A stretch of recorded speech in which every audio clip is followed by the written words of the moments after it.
ऐसा तो है नहीं कि बीजेपी आई है तो महंगाई आई है। इससे पहले तो कितने 70-80 साल कांग्रेस ने राज करा कि नहीं करा? करा।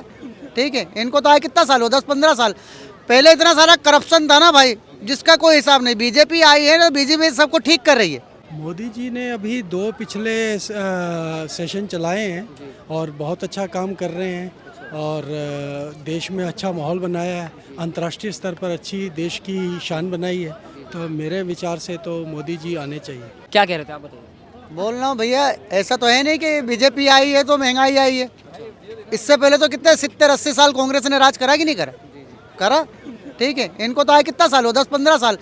पहले इतना सारा करप्शन था ना भाई, जिसका कोई हिसाब नहीं। बीजेपी आई है ना, बीजेपी सबको ठीक कर रही है। समझ रहे हो? ठीक कर रही है, सबको तकलीफ हो रही है। सर, विपक्षी जो है वो ये बोलते हैं कि मोदी जी जो है वो घबरा गए हैं, इसीलिए ईडी और सीबीआई का इस्तेमाल कर रहे हैं। जो भी पार्टी उनके विपक्ष मतलब खड़ी होती है, जो अच्छी पार्टी मजबूत पार्टी होती है, उसके लिए वो ईडी और सीबीआई उसके पीछे लगवा देते हैं। भाई उसमें ऐसा है, जो आदमी अच्छा काम करेगा ना, उसके पीछे 10 आदमी हैरान करने वाले लगेंगे ही लगेंगे। ये बात गिन लो तुम। हाँ, सीधी सी बात है ये। आज मैं कोई अच्छा काम करने जाऊंगा ना, तो जो मेरे अच्छे काम से 10 आदमी को तकलीफ होगी, वो 10 आदमी मेरे पीछे लग जाएंगे कि बोले इसको हटाओ, नहीं हमारा घर कैसे चलेगा। मोदी जी सही काम कर रहे हैं तो 10 आदमी को तकलीफ उनको झेलना पड़ेगा। गठबंधन की अभी 4 दिन पहले मीटिंग हुई, गठबंधन में लालू यादव है, वो कह रहे हैं कि मोदी जी के लिए उखाड़ फेंकेंगे 24 में। अब यार ये सवाली जुमले हैं, कोई कुछ भी बोलेगा। लोग तो ये बोलते मोदी को गोली मार देंगे, मोदी को बम से उड़ा देंगे। क्या होता, कुछ हो पा रहा है? कुछ नहीं हो पा रहा है। बोलते रहो, कुछ भी बोलते रहो। सर ये बताइए, मोदी जी के लिए आप चांस देने वाले हैं 24 में, तो क्या मुद्दे रहेंगे, किन मुद्दों पर जो बीजेपी दोबारा आने वाली है? भाई हम गुजरात के हैं, हमारे तो गुजरात में मोदी ही आते हैं। समझ गए? हम तो दूसरे स्टेट के हैं नहीं, हमारे वहाँ मोदी हैं, मोदी रहेंगे। और केंद्र में आपके लिए मोदी क्यों चाहिए, प्रधानमंत्री मतलब मोदी जी क्यों चाहिए? अब मैं इसके लिए क्या बोलूँ यार भाई यार। हाँ, चलिए, बहुत बहुत शुक्रिया। आइए और भी लोगों से बातचीत करेंगे 2024 के इलेक्शन। नमस्कार सर, कहाँ से हैं? पंजाब से अच्छा, पंजाब से हैं। क्या नाम हुआ सर आपका? अजय सिंह। अच्छा सर, जैसे कि आप जानते हैं कि इलेक्शन का समय चल रहा है, विधानसभा के गए हैं, लोकसभा के आने वाले हैं, प्रधानमंत्री चुनाव का समय है। क्या लग रहा है किसके लिए प्रधानमंत्री कौन प्रधानमंत्री जो बन सकता है? प्रधानमंत्री तो जो अभी हमारे चल रहे हैं, मेरे को लगता है वही बनेंगे। अच्छा सर, मोदी जी के लिए चांस क्यों देना चाहते हैं? मोदी जी ने अभी 2 पिछले सेशन चलाए हैं और बहुत अच्छा काम कर रहे हैं और देश में अच्छा माहौल बनाया है, अंतर्राष्ट्रीय स्तर पर अच्छी देश की शान बनाई है। तो मेरे विचार से तो मोदी जी आने चाहिए। तो जैसे कि आप जानते हैं कि पंजाब में जो है वो केजरीवाल जी की सरकार है, आम आदमी पार्टी की सरकार है। आम आदमी पार्टी का काम वहाँ पर कैसा चल रहा है?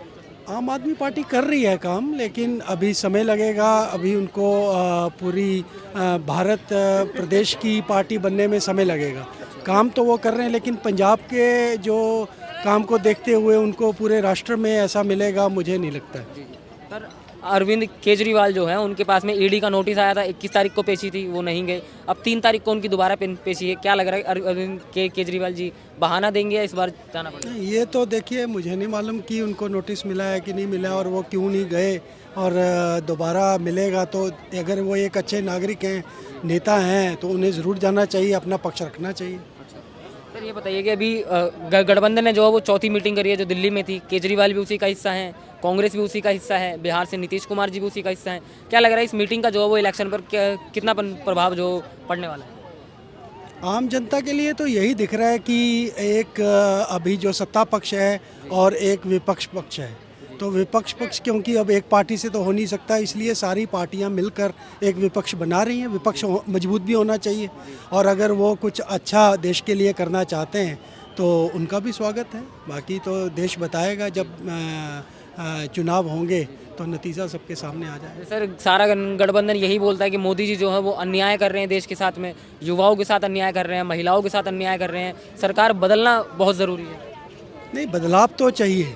अगर एक ही सरकार रहेगी तो मेरे को लगता है कि जो हमारा जो हम लोग जो प्रोग्रेस करते हैं तो वो रुक जाती है और उसके लिए अच्छा विपक्ष होना चाहिए, ताकि जो सरकार है वो भी कहीं ढीली ना पड़ जाए। जब विपक्ष कमज़ोर होगा तो सरकार कहीं ना कहीं ढीली तो पड़ेगी। तो मजबूत विपक्ष का होना भी बहुत ज़रूरी है, जनता को ये भी सोचना है। लेकिन एक स्थिर सरकार जो है देश के लिए बहुत आवश्यक है। तो अगर स्थिर सरकार होगी और एक पार्टी की मेरे विचार से अगर हो तो वो देश के लिए अच्छा है। सर ये बताइए, जैसे कि 9.5 साल केंद्र सरकार के हो गए हैं, 9.5 सालों का कार्यकाल जो है वो कैसा रहा बीजेपी का? देखिए, आम नागरिक के रूप में तो मैं यही कहना चाहूँगा कि अच्छा ही चल रहा है अभी तक, अच्छी योजनाएं हैं, देश में एक अच्छी हवा है, बाकी तो अब इतना ही कह सकता हूँ। जैसे कि कांग्रेस पार्टी है वो लगातार बोलती है कि मोदी जी का महंगाई पर कोई कंट्रोल नहीं है, युवाओं के लिए रोजगार नहीं प्रदान करवा पा रहे हैं मोदी जी। नहीं, जैसे मैं वेतन वाला कर्मचारी हूँ, तो जैसे मैं डिमांड करता हूँ कि मेरा वेतन बढ़ेगा, तो जब मेरा वेतन बढ़ेगा तो महंगाई अपने आप बढ़ेगी। तो मेरे को लगता है कि महंगाई पे काबू पाना मतलब बड़े मुश्किल है। आप जितना उसको काबू करोगे, जितना हमारे देश संपन्न होते जाएंगे, महंगाई उतनी बढ़ती जाएगी।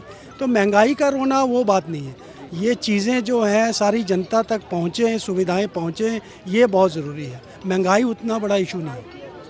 सर ये बताइए, भी राहुल गांधी ने जो है वो दूसरी यात्रा निकाल रहे हैं, 14 जनवरी से लेकर 20 मार्च तक चलने वाली है, मणिपुर से मुंबई तक की। ये यात्रा जो है वो इलेक्शन में राहुल गांधी जी का प्रधानमंत्री बनने का सपना साकार करवा पाएगी? यात्रा करना उनका अधिकार है, वो अपनी पार्टी के लिए यात्रा कर रहे हैं, देश में पूरा अपना मैसेज देना चाहते हैं, उनका स्वागत है, ठीक है, वो जाएं और बताएं, और बाकी देश कितना उनको स्वीकार करता है वो तो समय बताएगा। बहुत बहुत शुक्रिया सर, बहुत अच्छा लगा आपसे बात करके। कहाँ से है?